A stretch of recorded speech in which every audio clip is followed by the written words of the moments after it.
और अब बात करते हैं जम्मू कश्मीर के पहलगाम में आतंकी हमले को लेकर देश भर में आक्रोश है। देश भर में यहाँ पर अलग अलग शहरों में जान गंवाने वाले लोगों को श्रद्धांजलि दी जा रही है। जगह जगह पर कैंडल मार्च निकाले जा रहे हैं। वहीं पर आतंकवाद और पाकिस्तान मुर्दाबाद के नारे लगाते हुए जुलूस भी निकाले जा रहे हैं।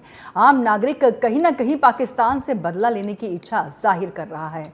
दूसरी तरफ केंद्र सरकार भी कठोर कदम उठा रही है। पहलगाम की इस आतंकी घटना को लेकर के पंडित सुनील भराला से T27 न्यूज के state bureau head Pankaj Tiwari ने खास बातचीत की। एक बार फिर बड़ा आतंकी हमला हुआ है।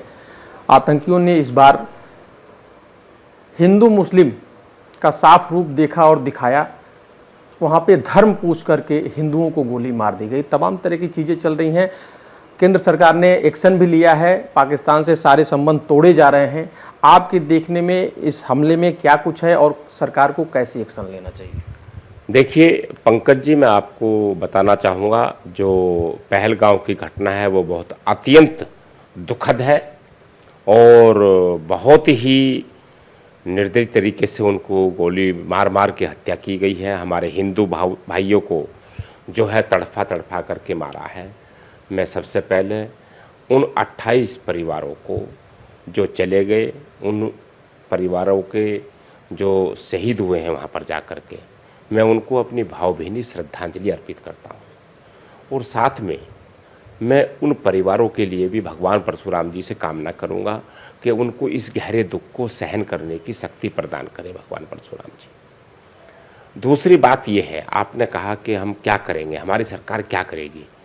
हमारी सरकार ने इस घटना के बाद पूरी सरकार ने सारे कार्यक्रम रद्द किए और हमारे भारतीय जनता पार्टी के केंद्रीय नेतृत्व आदरणीय जयप्रकाश नड्डा जी ने सारे कार्यक्रम रद्द किए और उस पूरे शोक में भाजपा है।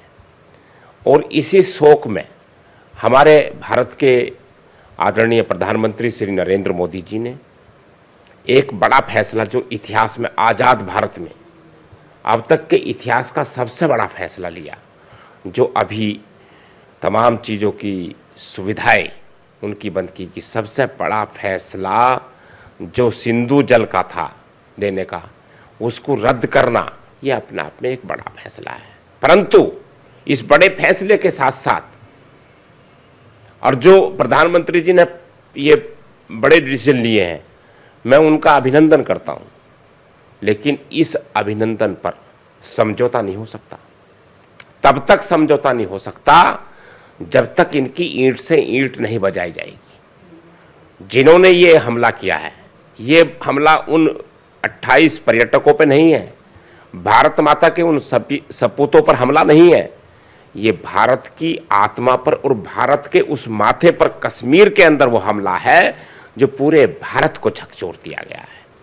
हमारे देश के माननीय प्रधानमंत्री श्री नरेंद्र मोदी जी उसे बहुत गंभीरता से लेकर के, और हमारे आदरणीय जो गृह मंत्री श्री अमित शाह जी ने, मैं निश्चित रूप से मुझे विश्वास है कि हमारे उन्होंने 28 मारे हैं, हम एक की जगह 10 मारेंगे।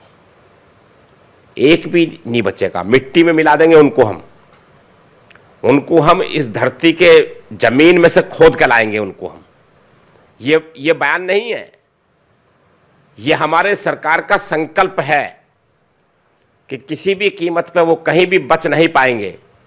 और पाकिस्तान अपनी खैर मना ले अब, कि पाकिस्तान के वे दिन अब बुरे दिन आ गए उनके। अभी तक उनको प्रधानमंत्री जी खिला रहे थे, उनको पानी भारत से सिंधु जल यहाँ से दे रहे थे, बॉर्डर से जल दे रहे थे अपना, उनको पानी पिला रहे थे। अब उनका एक वो कतरा जो है निकाल के लाएंगे। जिस प्रकार का ये जो उन्होंने कायरता हमला किया है, कायरतापूर्ण हमला है ये। मतलब आप गन ले करके और वहाँ पूछोगे कि हिंदू है, वहाँ गन ले के पूछोगे, जाति पूछोगे, गन ले करके गन पॉइंट पर आप उनसे ये पूछोगे कि आप मुसलमान तो नहीं है, और हिंदू हैं तो गोली मार देंगे। ये बहुत कायरतापूर्ण हमला है। मैं कहना चाहता हूं कि पाकिस्तान के अब अच्छे दिन खत्म हो गए हैं, उनके बुरे दिन शुरू हो गए हैं, और एक खून का बूंद जो गिरा है वहाँ पर, उसका बदला लिया जाएगा। मैं उन पीड़ित परिवारों से और जो मृतक हैं उनकी आत्मा को बहुत जल्द ही शांति मिलेगी, उनका बदला लेकर के। और हम इस चुनौती को, हमारे प्रधानमंत्री जी, हमारे गृह मंत्री जी इस पूरी चुनौती को स्वीकार कर रखा। हमारे उत्तर प्रदेश का कानपुर के परिवार का, जिसका अभी मतलब खुशी घर में आई हो, उसको उजाड़ दिया उन्होंने, द्विवेदी परिवार को। तो ये एक नहीं, हमारे 28 परिवारों को उन्होंने भून डाला है। निश्चित रूप से हमारी सरकार और हमारे सैनिक वो मुंह तोड़ जवाब बहुत जल्द देंगे। तो ये थे सुनील बराला जी, जिनका सीधे तौर पे कहना था कि कश्मीर में जो हमला हुआ है वो भारत की आत्मा पे हुआ है और एक के बदले 10 मारे जाएंगे, जमीन में भी छुपेंगे तो खोद के निकाल लिया जाएगा। वीडियो जर्नलिस्ट राज के साथ पंकज तिवारी, TV 27 न्यूज़, लखनऊ।